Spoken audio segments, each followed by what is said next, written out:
Bisnes apa yang boleh buat kalau kita ada bajet RM10,000? Mungkin boleh cuba ayam gunting. Untung ke meniaga ayam gunting? Berapa agaknya kos kalau kita nak set up satu bisnes kecil?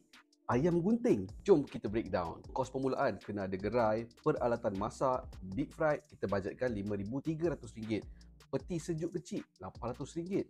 Untuk deposit tapak ataupun lesen, preparekanlah RM1,000 ke RM1,300. Ayam gunting ni pakai bahagian dada. Kalau dekat LSK tu memang dah ada jual yang frozen. Untuk bahan mentah dan juga packaging, kita preparekan RM1,700 untuk permulaan. Untuk modal pusingan, kita preparekan RM1,400. Untuk kos permulaan nak set up ayam gunting ni adalah RM10,500. Kita breakdown pula dia punya running cost. Untuk sewa tapak boleh bajetkan RM500 sebulan. Gaji pekerja kalau ada seorang RM1,500. Untuk bahan mentah, ayam, tepung, minyak, rempah dan juga hot dog boleh preparekan RM5,000. Packaging RM300. Juga utility preparekan RM150. Maintenance kecil-kecil lah, kita preparekan RM100. Total up estimation untuk kos bulanan adalah RM7,550. Ini hanya anggaran, mungkin boleh lagi rendah. Berapa pula potensi jualan ayam gunting dan juga hot dog ni?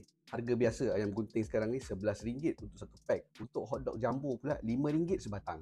Target jualan sehari 50 pieces. Katalah sehari boleh jual 35 pieces ayam gunting. Harga RM11 bersamaan RM385.